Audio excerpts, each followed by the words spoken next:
All right, so let's talk about it.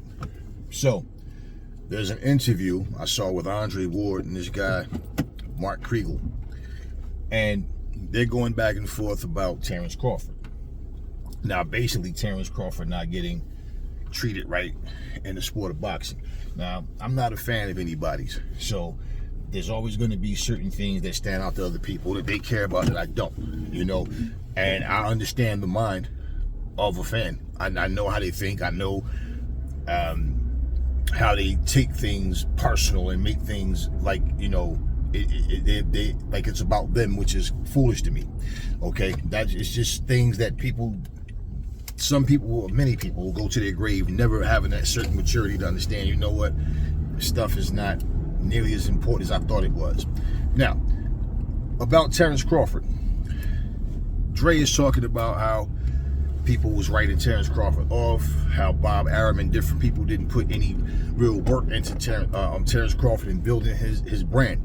Now, Mark Kriegle kind of agreed, but he disagreed because he's saying what Terrence Crawford should have done, and like Terrence did, like basically he didn't have personality, he didn't do anything to promote himself. Now, I can remember when I said what I said about Terrence Crawford promoting himself, and some idiot came in my comment section, that's what he got a PR team for. I'm like, man, shut your bitch ass up. I ain't asked your fucking opinion. And let me reiterate what I said, okay? I basically said, this is a new day and time. This is a different era. When you have a fucking team, mind you, he sued them, took them to court and said they were racist and they didn't have any black people in the offices, no decision makers were black and everything. But he decided to sign with them again. And that lets you know that there was still no trust there, really. It was more like, I'll stick with the devil I know than the devil I don't know type of situation. And look at how his career, how slow things moved. But, it took him to be this age to finally be able to get in there and get with a guy that has a name. Well, Errol Spence was the first really, Sean Porter is respectable. The Keith Thurman fight didn't happen for, whatever reasons. And like I said, guys like Amir Khan and Kell Brook and those guys were washed up at that time. My thing was, Crawford, people like him, Adrian Broner, who was always going to or coming from somebody's fights. I said, man, they can promote themselves. It's not about let me play the bad guy or just talk stupid. No, man, take the time. You and your team, you and whoever you can trust, whatever, you promote yourself. Yes, you build your brand. You have another outlet to boxing, but another side of yourself with even like business, like things you doing business-wise, like there's so many things you can do, right? So it's like a lot of us work and then people monetize their channel so they make money off of YouTube or whatever other social media outlets as well. So you understand what I'm saying? It's different ways to do things. So I'm saying start waiting for your PR team. If they act like they don't want you and you choose to stay, you definitely got to do something different. Okay? So just what I know what I'm talking about. And I say this to this day. And I said, you have to know how to put yourself out there. And social media is a hot thing. It's catching on you. Every time you turn around, there's a new social media app. And it's always this thing. I see people who are like, oh, I'm a model, right? And this person I've never seen, don't know, but they might have 300-something thousand subscribers. Now, they could be bots or whatever, but guess what? It looks impressive to the people tuning in. And these people would have like thousands of comments in their comment sections and stuff, right? All of a sudden, you see people like Jake Paul, Logan Paul. And then what do y'all do? The same people, oh, you got a PR team, this is what you got a PR team. Shut your bitch ass up. What do you see them doing? Promoting themselves. Look at what Jake Paul is right the fuck now. And if it wasn't for him promoting himself, having a podcast and whatever he was doing, they wouldn't. Look at where he is. And his brother's over there, that WWE bullshit. But bottom line, my whole point. And what did Terrence Crawford wind up doing somewhere after the Errol Spence fight? But it was, I don't know if he fought, I think he had already beat Madrimov, and he makes an appearance on WWE. Okay, so he starts making efforts to do things. I'm not giving the man a formula, but I'm saying I know what my ideas. I mean, look, there's a lot of shit we all can do. So my thing was, nah, you show them. And then Mark Kriegle brings up Floyd and how Floyd promoted himself. Right, this is what people fail to understand. This is what they failed to understand, and Floyd knew, just like Muhammad Ali knew, the more they hate me, the more they gonna watch. And like Ali also said, 100% of these people are coming to see me. 99% are coming to see me get beat. And so my whole thing was, like I said, I'm not telling you, yeah, go talk some shit. Y'all know me, I'm not into that trash talking. I'm about that action. Let's just get active. Y'all want to do all that blah, blah, blah shit. I'm not with that. So that's not my style. But my point is, you have to think outside the box. You think Adrian Broner right now should be walking around in the position he's in? You, all the people that was sticking by this dude, no matter how delusional he was and how many losses he was getting, every time you turn around, somebody was defending Adrian Broner. Adrian Broner could have had a massive following on social media, and he could have used it to turn to something else to do other things. But, and you see, when you already have a name, it's easier for your platform to grow versus somebody starting out new. The world don't know you. You understand what I mean? So, what ends up happening, right? Mark Kriegle is trying, like, he's saying a whole bunch of nothing. To be honest with you, out of all that stuff he was saying, it was just a bunch of nothing, man. He's just bringing up points, telling how he felt and how he did the story about Crawford and, you know, his family and this and that and all this stuff and whatever. But basically, the team gave up on him, man. But you see, there's certain things that Andre Ward's still not going to say. You know, I guess because of what he's tied to with his commentary jobs and all that. But, man, we know it's a lot of racism. It's a lot of favoritism. I'll give you a perfect example. A New Way is not from America. You don't even know who the fuck a New Way opponents are. A New Way will fight somebody, and what a New Way fans do in the States will, oh, let's look up this guy. Oh, and all of a sudden, oh, he's a good fighter. You don't even know this dude. You have to go look this dude up because you do not know him. Right, but they keep a New Way's name in the pound for pound conversation. Who is he beating? Now, when you sit here and say he's going to blow Fulton away, Fulton is trash. When you say who would the New Way beat? Oh, he beat Fulton. Oh, but you said Fulton is trash. You understand my point? Now, Fulton, who is an American, racism in this country, no, we're not going to give this nigga no notoriety. That's what that comes down to. So, you understand what I'm saying? You're sitting up here, oh, a New Way, a New Way, a New Way. Now, the eye test shows you, yeah, New Way is a good fighter, for sure. He's a good fighter, but at the same time, this is what I'm saying in America. Terrence Crawford is an American, but Americans that don't look like Terrence Crawford don't want to see him win against somebody that don't look like him. Y'all know exactly how this shit goes. Let's not play stupid. So it's like, I remember when Floyd fought Pacquiao, there was this Irish pub. This was like I think the day before, and it's like a nice area of restaurants, and it's like an Asian restaurant right across. So I'm going to this halal, and it's like in between them, right? So I'm sitting there, and here's the crazy part, because everybody's outside. I see all these black people at one time, and every one of these idiots is rooting for Floyd to lose. I'm like, wow. I'm just sitting there just looking at these dudes, shaking my head. This Irish guy goes, hey, listen, Floyd is your countryman. You should be cheering for Floyd. That guy is special. I'm Irish, and I'm not going to lie. That guy is special. Floyd is the best fighter I've ever seen. He said, and you are cheering. He said, you are cheering for Pacquiao to win. He said, I mean, hey, if that's who you want to win, hey. He said, but I tell you what, if right now you were in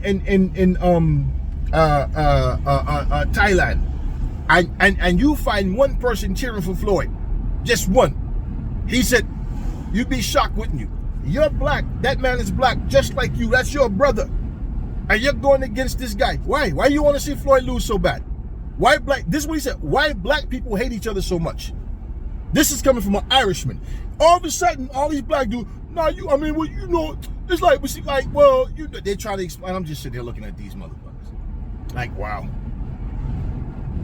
You understand what I'm saying? So now, the fact that black people do it to themselves, but then you got all of these other people that play dumb, like they don't understand where the hatred comes from. You don't put time and money and invest into your fighter. Bob Arum said he's frustrated because Crawford can't sell nothing, right? The guy, Mark Kriegle, said he couldn't sell that story about Crawford. Nobody was interested in the story, right? All these things that they're saying. And I'm like, yo, you know, let me hit the nail on the head for you. See, at the end of the day, right? If Crawford's skin color was different, Inoue is perfect example of that. He would get a lot more praise. Now, when they made the comment, Timothy Bradley and Dre was talking, they was talking about how if Inoue wants to be a big star, he has to come to the States. And it's like, well, I mean, if that's what he wants to do, yes. If he wants to get known. But he doesn't have to do that if he's okay with his career. Right? Now, Inoue, just this year, some months ago, started saying he's pound for pound the best fighter. He doesn't have the resume to claim that. I don't care how much you like him. He doesn't have the resume to claim that. Just like you heard me tell Tank fans. You know, I don't personally care, but I'm like, Tank don't have the resume to be talking that pound for pound best fighter shit. He really doesn't. Now, popularity, the hype behind him, but his resume, no. So when I say, what criteria are we using?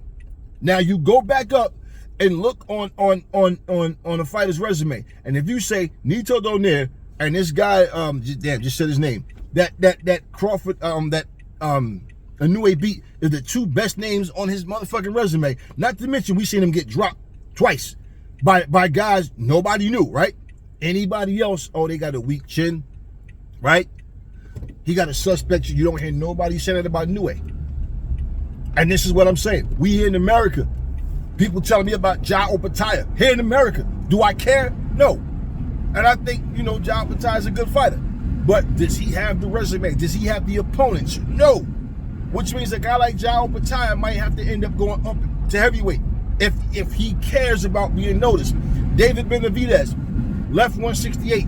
He was the mandatory for Canelo for 3 years. 3 years, and he was overlooked. And now that he goes up, yeah, well, he knows I got to go after, you know, Beterbiev. I got to go after Bivol. You know, and then he said after that, he wants to go up to cruiserweight, go after Ja Opataya. And this is what I'm saying. So you have to do this. Mark Kriegle said the reason David Benavidez isn't a superstar is because Canelo didn't fight him. Okay, so then let's say it like this then. Let's say it like this then. We all know why Canelo don't want to fight him. We get it. We already know what's happening, right? All of this shit about being marketable and smiling and man, fuck all this circus show bullshit, man. It's about the skills. I've never in my fucking life said I want to see this guy fight. Why? Man, I like his smile. Oh, he's charismatic. No, it's all about what happens in the ring. You can have two guys can have the most boring press conference, but if they go in that ring and do their job, right? Isn't that what really matters? That's what matters to me. I'm there for the fight. I'm not there for the fanboyism. I'm not there to sit up here and talk about who said what. I think it's going to be a good fight because he called him fat and this dude said you ain't got no abs. And what I don't care about none of that goofy stuff, man. So when we look at these fighters, man, I'm looking and I'm saying, okay, so let's do this. Let's do this. If you're going to pretend that you don't understand what's going on, you're really that lost, and you don't understand it's racial tension, it's a whole lot of shit. You know, Ryan Garcia fans made it clear we don't care whether they said he didn't cheat, they vouched for him, then the motherfucker cheated. We got all these coon sellouts that sit there and forgive the dude and chop it up with him like he never did anything, right? But then jump on the motherfucking in front of a camera, call each other bitches, you a soft bitch, you this, you that, right? But we gonna chill with the racists, right? Okay, they made it clear after it came out that they don't even care what he did. Oh, they just wanted to he did this and that to Devin. He, bunch of hateful, racist pieces of shit. I don't give a fuck on a personal level. What happened with Devin Haney, that's for him and his family to deal with. Not for me personally, but me looking at what's going on. I already see what's happening. Let's just be real, man. Everything that we see go on, we know what's happening, we see what's happening, and it's like most people would just play dumb and keep their mouth shut. But let's look at it. If you are going to pretend you don't see what's going on, why even speak about something when you're going to sugarcoat it? This dude, Mark Kriegle, let me tell you something about these commentators. Just like I said before, and I'm going to say it again. If you, like back in the day, I was like thinking about how when people came up in that era of time, they used to listen to boxing matches on the radio. If you was listening to the commentary team, at Amanda Serrano and Katie Taylor fights, I swear you would have thought Katie Taylor was just being destroyed. Like she wasn't landing no punches, nothing was going on. I promise you, man. There's times I'm seeing Katie Taylor landing shots. Rosie Perez and the other commentators are talking. They're not even acknowledging what's going on. And I'm like, wow. They're not even acknowledging these shots. And you would literally have thought Katie didn't land nothing. She was just in there getting beat the fuck up. And that's not the case. But at the same time, man, it's like, let's play stupid. Let's try to make excuses. That shows you know where a person stands. When they're not trying to learn, they're listening, but they just respond. They're listening just to respond. But they're still not understanding what you're saying, no matter how plain you say it. I'm going to bring this video to a close. I'm going to do another one, might do a third part. I don't know, because I got more to dig into about what went down in the interview. But anyway, this is part one. I'll catch you guys on the next video.